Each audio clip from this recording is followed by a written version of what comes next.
Hey, this is Leeza. I'm a sex educator and I'm also the host of the Sex Podcast exclusively on Spotify. And today I'm going to be answering some of your most asked questions about sex. A lot of people ask, is it okay if I masturbate every day? While some people also ask, is it okay if I don't masturbate at all? Yes, it's okay. Masturbation isn't an inherently bad or wrong or shameful activity. It is a neutral activity. Think of it as sort of like swimming or dancing. It's okay if you do it, it's okay if you don't. And it actually also has some health benefits like improved sleep, better mood. It's also a very easy and safe way to experience sexual pleasure, right? There's no risk of infection or pregnancy or even rejection. So for many people, masturbation is a wonderful outlet for self-soothing and experiencing pleasure, and there's nothing wrong with doing it. I'm a cis woman and I don't have orgasms during intercourse with my boyfriend. Is this a big problem? First of all, I want you to know that you are not alone. A striking number of straight women report not being able to orgasm during intercourse. And this isn't because there's something wrong with us. On the contrary, it's because we're fed these incredibly penetration-centric scripts about what sex should look like, particularly for heterosexual couples, right? It's as if penetration is sex, penis and vagina is sex, everything else is optional. But penetration is simply not the most reliable route to orgasm for people with vulvas. Some amount of clitoral stimulation tends to be required, but no one tells us this, right? So unfortunately, penetrative vaginal intercourse is often not very satisfying. So this is something you can talk with your partner about and perhaps even explore your own pleasure first by masturbating or just looking at and touching your body so that you know what makes you feel good and you can tell your partner. Communicate, it can change your sex life, and both of you take the time to become clitorate. Is it all right to have sex during your time of the month?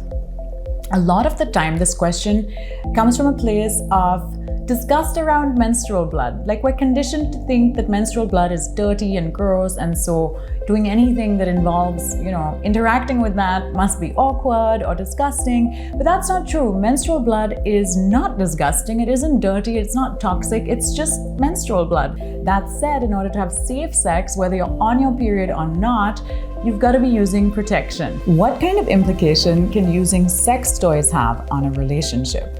Ooh, nice question. I am a big fan of sex toys. I think they're a wonderful technology that exists that can really amplify pleasure, particularly for vulva owners. What a sex toy does is makes a task easier and more efficiently done.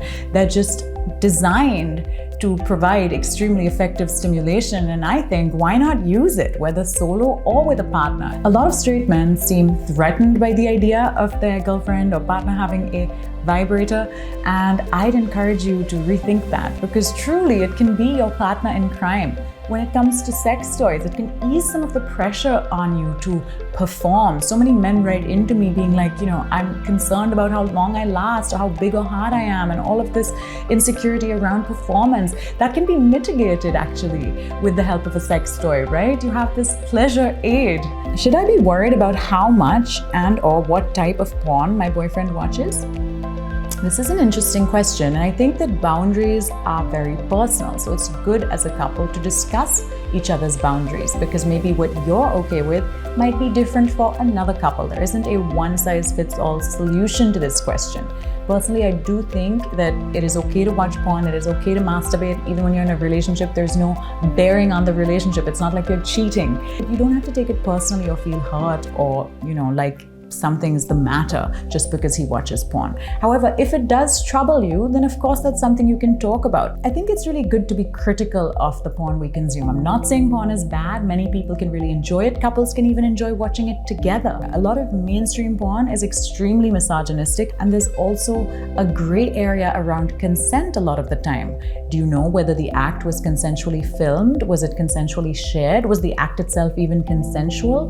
If the website you're watching on isn't making all of that extremely clear, then who knows, you could be watching an act that isn't consensual, and you don't want to be getting off on someone's sexual assault clip, right? Does the size of the penis matter?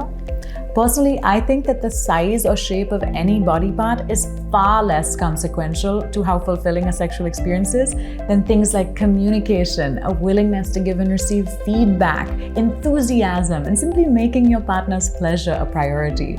Remember, there's so much that you can do to provide pleasure that has nothing to do with the size of your penis. The average erect penis size, according to studies globally, is around 5 inches. So maybe you're not, as small or as big as you thought you were, because when do we get to see each other's penises, right? We're seeing a very selective sample size in porn. So it's good to just know that, to keep that in perspective, and more importantly, to understand that dil bada hona chahiye bas. I hope that you found this video useful. If you're looking for more such answers to all your burning questions about sex, be sure to check out the Sex Podcast with me, Leeza Mangaldass, exclusively on Spotify.